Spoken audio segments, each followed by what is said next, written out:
સુરત શહેરમાં ચોમાસાની શરૂઆત થતાની સાથે જર્જરિત અને જોખમી મકાનો પત્તાના મહેલની જેમ ધરાશાયી થવાના બનાવો ચિંતાજનક રીતે વધી રહ્યા છે.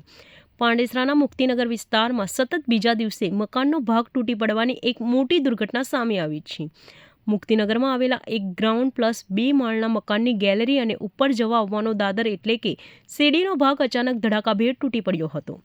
મકાનનો આ મુખ્ય હિસ્સો ધરાશાયી થતાં જ સમગ્ર વિસ્તારમાં મોટો અવાજ થયો હતો અને આસપાસના રહીશોમાં ભારે ગભરાટ ફેલાઈ ગયો હતો. આ દુર્ઘટનામાં મકાનનો ઉપર ચડવાનો દાદર જ સંપૂર્ણપણે તૂટી ગયા હોવાના કારણે ઉપરના માળે રહેતા લોકો માટે નીચે ઉતરવાનો કોઈ જ રસ્તો બચ્યો ન હતો. પરિણામે મકાનની અંદર 2 જેટલા વ્યક્તિઓ ઉપર જ અટવાઈ ગયા હતા અને ફસાઈ ગયા હતા. ઘટનાની જાણ સ્થાનિય લોકો દ્વારા તાત્કાલિક ફાયર બ્રિગેડને કરવામાં આવતા ફાયરનો મોટો કાફલો અત્યાધુનિક સંસાધનો અને સીડીઓ સાથે ઘટનાસ્થળે દોડી ગયો હતો. ફાયર વિભાગના બહાદુર જવાનોએ સમય સૂચકતા વાપરીને મકાનમાં ફસાયેલા બંને નાગરિકોનું કલ્યાણકારી રેસ્ક્યુ ઓપરેશન હાથ ધર્યું હતું અને તેમને કોઈ પણ ઈજા વગર સહી સલામત રીતે નીચે ઉતારી લીધા હતા. આ સમગ્ર ઘટનામાં સદનસીબે કોઈ જાનહાનિ નોંધાઈ નથી, જે એક બહુ મોટી રાહતના સમાચાર છે. પરંતુ મકાનની ગેલેરી અને ભારે ભરખમ દાદરનો ભાગ જ્યારે ઉપરથી નીચે તૂટી પડ્યો ત્યારે નીચે પાર્ક કરેલી એક ઓટો રિક્ષા અને એક મોટરસાયકલ તેની ચપેટમાં આવી ગયા હતા. આ કાટમાળ નીચે દબાઈ જવાના કારણે રિક્ષા અને બાઇકનો કચ્ચરદાણ વળી ગયો હતો અને વાહનોને ભારે નુકસાન થયું હતું. હાલમાં ફાયર વિભાગની ટીમ દ્વારા જેસીબી અને અન્ય મશીનરી મદદથી રસ્તા પરથી કાટમાળ હટાવવાની અને બાકીના જોખમી ભાગને સુરક્ષિત રીતે નીચે ઉતારી દેવાની કામગીરી યુદ્ધના ધોરણે કરવામાં આવી રહી છે.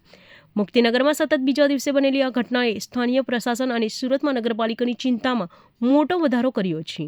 ચોમાસાના પ્રારંભિક વરસાદમાં જ જો મકાનો આ રીતે ધરાશાયી થવા લાગ્યા હોય તો આગામી દિવસોમાં ભારે વરસાદ દરમિયાન સ્થિતિ વધુ ગંભીર બની શકે છે.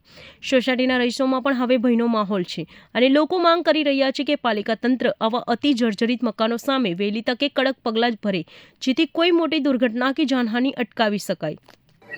પાંડેસરા પોલીસ વિસ્તારમાં આવેલ મુક્તિનગર સોસાયટીના એક મકાનની છત એટલે કે ગેલેરી પડી ગયેલાના 112 ઉપર કોલ આવતા તાત્કાલિક લોકલ પોલીસ સાથે સ્થળ ઉપર આવેલા હતા. ફાયર બ્રિગેડ હાજર હતી. ઉપર મકાનમાં 2 અને બીજા મકાનમાં 3 5 થી 6 માણસો ફસાયેલા હતા, જેને ફાયરની મદદથી રેસ્ક્યુ કરવામાં આવે છે. હાલ સુધી કોઈ જાનહાનિના સમાચાર નથી, પરંતુ એક બાઇક તેમજ એક રિક્ષા કાટમાળમાં ફસાતા નુકસાન થયેલા છે.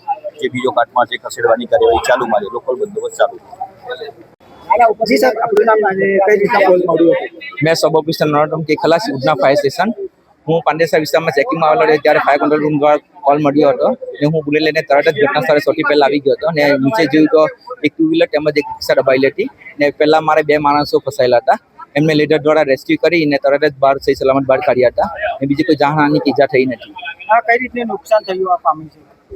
એ પહેલા માની ગેલેરી તૂટી ગઈ હતી ને 2 માણસ ઉપર ફસાઈ ગયા હતા. બરાબર, એમને બહાર નીકળવાની જગ્યા નહીં હતી એટલે અમે લીડર દ્વારા એમને બહાર કાઢ્યા હતા.